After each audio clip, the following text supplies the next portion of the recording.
चलिए भाई, यानी कि आपको रसायन विज्ञान की इस परिभाषा में आपका स्वागत और अभिनंदन है। स्वागत के साथ साथ आपका अभिनंदन भी है, जिससे बढ़िया ढंग से आप परिभाषा को जाने। रासायनिक संयोजन का नियम, रासायनिक संयोजन का नियम किसे कहते हैं?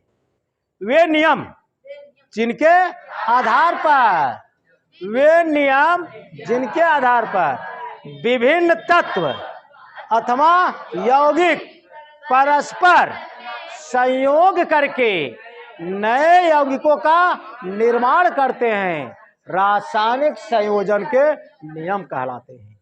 कितना बढ़िया परिभाषा, बहुत बढ़िया परिभाषा। यानी कि वे नियम जिनके आधार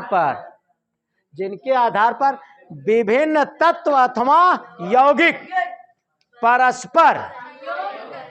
परस्पर संयोग करके नए यौगिकों का निर्माण करते हैं, रासायनिक संयोजन के नियम कहलाते हैं। कितने लोग बता सकते हैं भाई? सब लोग। वाह भाई वाह, कैसन जादू है भाई मोबाइल में। मोबाइल से पहले जब चालू नहीं किए थे आप सब हाथ कम उठाए थे ना भाई,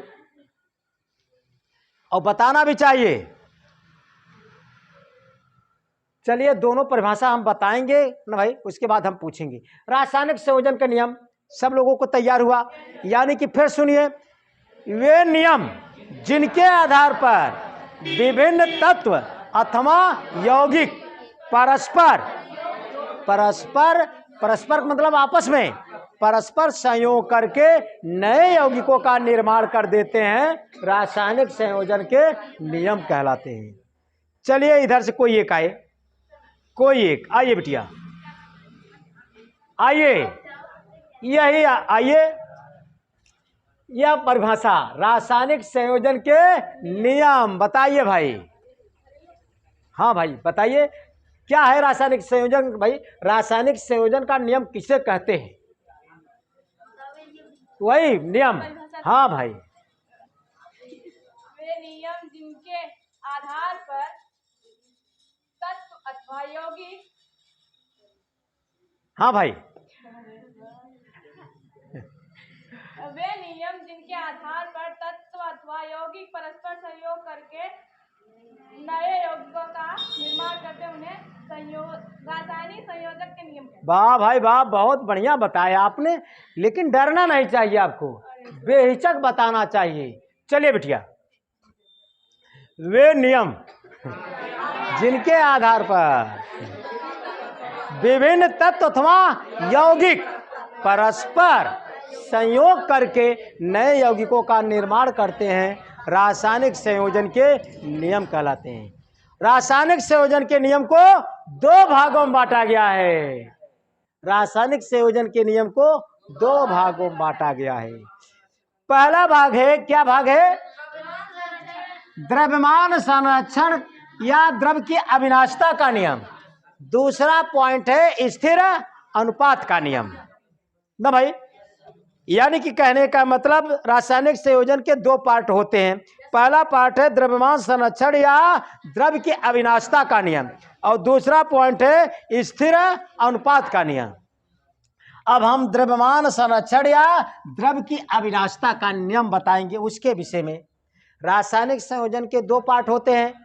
फर्स्ट पार्ट है द्रव्यमान संरक्षण या द्रव की अविनाशिता का नियम। फर्स्ट पार्ट है द्रव्यमान संरक्षण या द्रव्य की अविनाशिता का नियम। अविनाशिता मतलब नाश नहीं होता, अविनाशिता का नियम।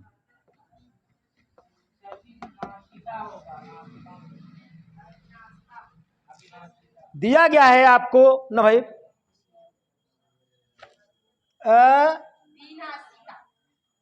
अविनाशिता ना भाई, यही ना।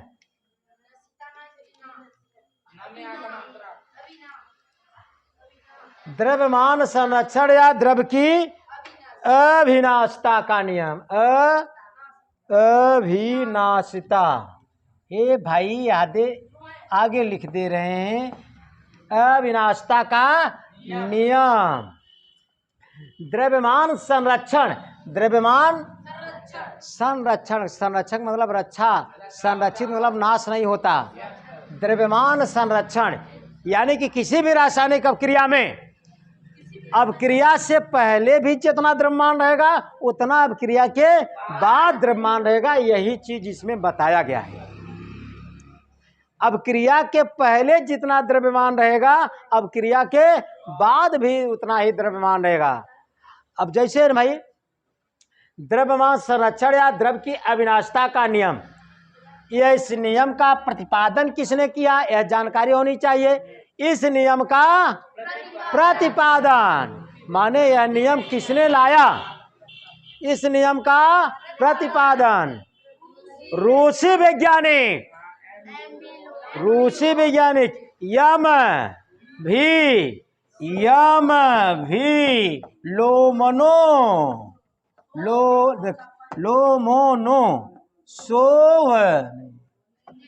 लोमोनोसोव ने सन 1756 ईस्वी में किया। इस नियम का प्रतिपादन ये रूसी वैज्ञानिक थे। कहाँ के थे? रूसी वैज्ञानिक। इस नियम का प्रतिपादन रूसी वैज्ञानिक यम भी लोमोनोसोव ने सन 1756 ईस्वी में किया और इसकी पुष्टि लेवाइसिए तथा लैंडोल्ट ने, मतलब कि इसकी भाई प्रतिपादन करने वाले यम भी लोमोनोसोव और इसकी पुष्टि करने वाले लेवाइसिए और लैंडोल्ट नामक वैज्ञानिक थे। इसकी पुष्टि किसने की? लेवाइसिए तथा लैंडोल्ट। लेवाइसिए ऐसे सख्त हैं आप सबके बीच में जिन्हें हम रासायन विज्ञान के जनक कहा जाता है। रासायन विज्ञान के जनक कौन है? लेवाइसिए। इन्होंने ही कदम रखा है इसमें। कहने का मतलब द्रव्यमान संरक्षण या द्रव्य की अविनाशिता का नियम, इस नियम का प्रतिपादन रूसी वैज्ञानिक यम भी लोमोनोसोव ने सन 1756 में किया और इसकी पुष्टि लेवाइसिए तथा लैंडोल्ट ने की। इस नियम के अनुसार इस नियम में क्या बताया गया है भाई वह चीज बताएंगे। इस नियम के अनुसार द्रव्य अविनाशी है। द्रव्य क्या है? अविनाशी। अविनाशी का मतलब अजर अमर है, मरता नहीं है। अविनाशी का मतलब अजर अमर। यह अजर अमर हो विदा समुद्र मंथन राक्षस लोग करे रहे, चला अमृत निकले, अमृत पी लिया जाए और अजर अमर हो जाएंगे हम सब। अजर अमर ऐसे भाई यह है द्रव्य क्या है? अविनाशी, अजर अमर। अजर और अमर, किसी देवता से कम नहीं है। सोचिए द्रव्य के विषय में बताया गया है आपको। आप द्रव्य सोचिए अजर अमर। अगर आप सब अजर अमर हो जाएंगे तो क्या करेंगे? अत्याचार करेंगे, उत्पाद मचाएंगे। लेकिन द्रव्य उत्पाद मचाता है, जहां खड़ा करेंगे वहीं खड़ा रहता है, जहां लेटा देंगे वहीं लेटा रहेगा। द्रव्य वह अजर अमर है। अब भाई किसने कहा? लेवाइसिए तथा लैंडोल्ट ने कहने वाले थे। प्रतिपादन किसने किया? यम भी लोमोनोसोव ने। और इसकी पुष्टि किसने की? लेवाइसिए तथा लैंडोल्ट ने। इस नियम के अनुसार द्रव्य अविनाशी है। द्रव्य अविनाशी है अर्थात किसी भी रासायनिक अभिक्रिया में कोई द्रव्य न तो उत्पन्न होता है न ही नष्ट होता है। इसी अभिक्रिया को द्रव्य की अविनाशिता का नियम कहते हैं। यानी कि द्रव्य अविनाशी है। द्रव्य क्या है? अविनाशी है। किसी रासायनिक अभिक्रिया में द्रव्य को न तो उत्पन्न किया जा सकता है न ही नष्ट। इसे ही द्रव्य की अविनाशिता का नियम कहते हैं। द्रव्य की अविनाशिता का नियम कहा जाता है। कितना बढ़िया बात बताएं। यानी कि भाई किसी रासायनिक क्रिया में द्रव्य को न तो उत्पन्न होता है न ही नष्ट। किसी रासायनिक क्रिया में द्रव्य तो न तो उत्पन्न होता है न ही नष्ट, इसे ही द्रव्य की अविनाशिता का नियम कहते हैं। किसी रासायनिक क्रिया में द्रव्य न तो उत्पन्न होता है और न ही नष्ट होता है, जिसे द्रव्य की अविनाशिता का नियम कहते हैं। जिसे द्रव्य की अविनाशिता का नियम कहते हैं। रासायनिक संयोजन के दो नियम थे ना भाई। फर्स्ट नियम है द्रव्यमान संरक्षण या द्रव्य की अविनाशिता का नियम। इसमें क्या होता है, द्रव्य अविनाशी होता है। दूसरा नियम है स्थिर अनुपात का नियम। स्थिर अनुपात का नियम। स्थिर अनुपात का नियम दूसरा पॉइंट है स्थिर अनुपात का नियम है। स्थिर अनुपात का नियम कितना बढ़िया चीज है। स्थिर अनुपात का नियम है। इसमें बताया भाई, बताए थे फ्रांसीसी वैज्ञानिक जेल प्राउस्ट ने सन 1799 में। भाई कहाँ के वैज्ञानिक थे? फ्रांसीसी वैज्ञानिक। कौन थे? जेल प्राउस्ट। किस सन में? 1799 में इस नियम का प्रतिपादन किया। किस नियम का? स्थिर अनुपात के नियम का। स्थिर अनुपात का नियम का प्रतिपादन करने वाले वैज्ञानिक कहाँ के थे? फ्रांसीसी वैज्ञानिक। कौन थे? जेल प्राउस्ट। किस सन में खोजा? 1799 में। क्या खोजा? स्थिर अनुपात का नियम। कुछ हार्ड है? कुछ नहीं। बड़े बड़े कंपटीशन में पूछा जाता है कि स्थिर अनुपात का नियम का प्रतिपादन करने वाले कौन थे। यानी कि किसने प्रतिपादित किया, किसने खोज किया। यानी कि भाई फ्रांसीसी वैज्ञानिक जेल प्राउस्ट ने सन 1799 ईस्वी में इस नियम का प्रतिपादन किया। इस नियम के अनुसार, शायद यहां तक आप सब नोट किए थे, चलिए थोड़ा लिख लीजिए बस। इस नियम का भाई इस नियम के अनुसार लिखिए, प्रत्येक शुद्ध रासायनिक यौगिक में, प्रत्येक शुद्ध रासायनिक यौगिक में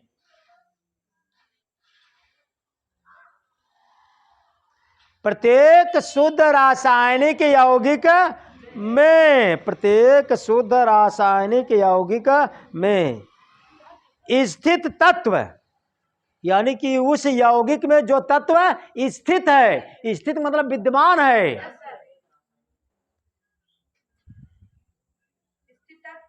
स्थित तत्व एक निश्चित भारानुपात में पाए जाते हैं। एक निश्चित भारानुपात में पाए जाते हैं। प्रत्येक शुद्ध रासायनिक यौगिक में स्थित तत्व एक निश्चित भारानुपात में पाए जाते हैं, चाहे उसे किसी विधि से बनाया जाए या प्राप्त किया जाए। चाहे उसे किसी भी विधि से बनाया जाए या प्राप्त किया जाए, स्थिर अनुपात का नियम कहलाता है। इस नियम के अनुसार प्रत्येक शुद्ध रासायनिक यौगिक में स्थित, इस नियम के अनुसार प्रत्येक शुद्ध रासायनिक यौगिक में स्थित तत्व एक निश्चित भारानुपात में पाए जाते हैं, चाहे उसे किसी विधि से बनाया जाए या प्राप्त किया जाए। स्थिर अनुपात का नियम कहलाता है। प्रत्येक शुद्ध रासायनिक यौगिक,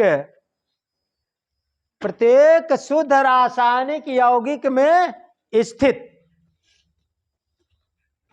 देखिए, आपने स्थिर अनुपात के नियम के विषय में जाना। प्रत्येक,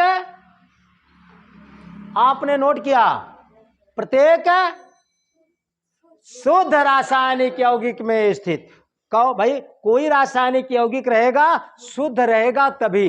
प्रत्येक शुद्ध रासायनिक यौगिक में स्थित तत्व एक निश्चित धारा अनुपात में पाया जाता है, चाहे वह किसी भी विधि से बनाया जाए या प्राप्त किया जाए। ये कौन कहने वाले थे? जेल प्राउस्ट।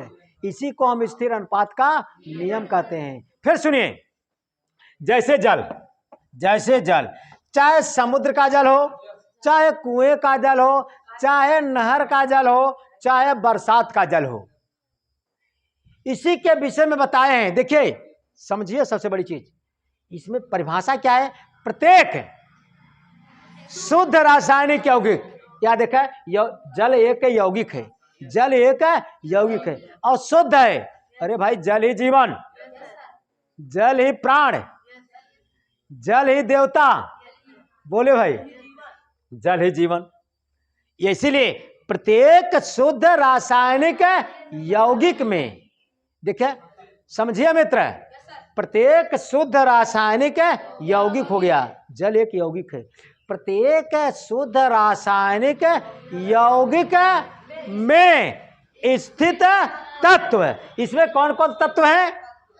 हाइड्रोजन और ऑक्सीजन।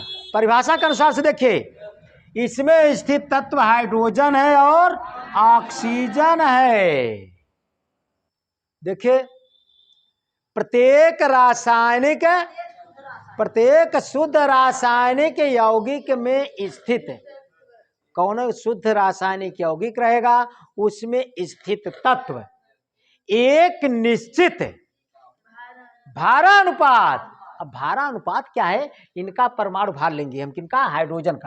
हाइड्रोजन का ओरिजिनल परमाणु भार 1.008 होता है, लेकिन लोकल कितना लिया जाता है? 1 लिया जाता है सुविधा के लिए।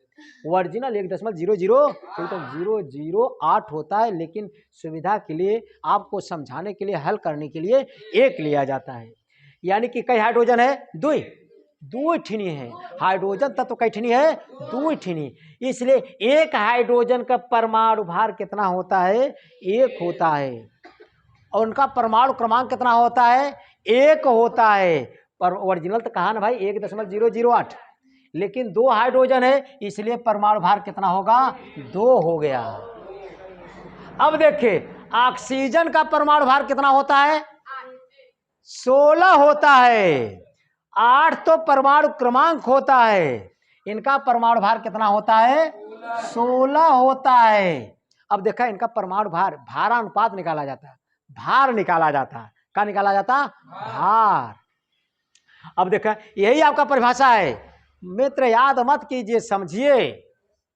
देखिए, इसमें प्रत्येक शुद्ध रासायनिक यौगिक, या शुद्ध रासायनिक यौगिक हमने आपको जल लिया, प्रत्येक शुद्ध रासायनिक यौगिक में स्थित तत्व, या तत्व लिया, या भाई तत्व कहाँ है? ये जल क्या हो गया? यौगिक। यह यौगिक हो गया। तत्व इसमें हाइड्रोजन है और तत्व इसमें ऑक्सीजन है। भाई इसमें लिखे हैं स्थित तत्व एक निश्चित भारानुपात में पाए जाते, एक निश्चित भारानुपात में पाए जाते हैं। चाहे जवन जल हो, चाहे कुआं का जल हो, चाहे बरसात का जल हो, चाहे समुद्र का जल हो, उनका भारानुपात निकलबा तो कितना है? अनुपात का मतलब बटा, अनुपात का मतलब निशान, अनुपात का मतलब 2/16, 2/16 कट जाए तो 1/8, 1:8 आ जाए। चाहे समुद्र के जल रहा है, चाहे बरसात के जल रहा है, हमेशा उनका भारानुपात कितना है? 1:8 है। एक निश्चित अनुपात में पावा जाते हैं। यही किसने कहा? जेल प्राउस्ट ने। और कहाँ के रहने वाले थे? फ्रांस के। फ्रांस घूमने के लिए चलेंगे आप सब को भाई? जहाज को बुक किया जाए। देखिए अब दिक्कत नहीं होना चाहिए भाई। भारा अनुपात का मतलब आप जाने, भारा अनुपात का मतलब आप जाने, चाहे जो हो, जैसे carbon dioxide CO2, carbon dioxide, carbon का परमाणु भार कितना होता है? कार्बन का परमाणु भार, कार्बन का परमाणु क्रमांक देखिए 6 होता है, परमाणु भार 12 होता है, 12 अनुपात। ऑक्सीजन का परमाणु भार हमने बताया कितना? 16, लेकिन ऑक्सीजन यहाँ पर कई थे? 2 थे। 16 दूना 32, 16 दूना 32।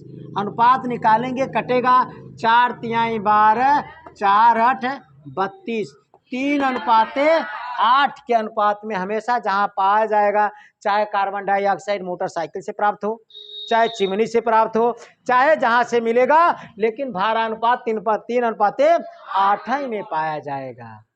मतलब आप जाने कि नहीं जाने? चलिए भाई, बस इस वीडियो में बस इतना ही। अगले पार्ट में अब फिर मुलाकात होगा आपसे। धन्यवाद दोस्तों।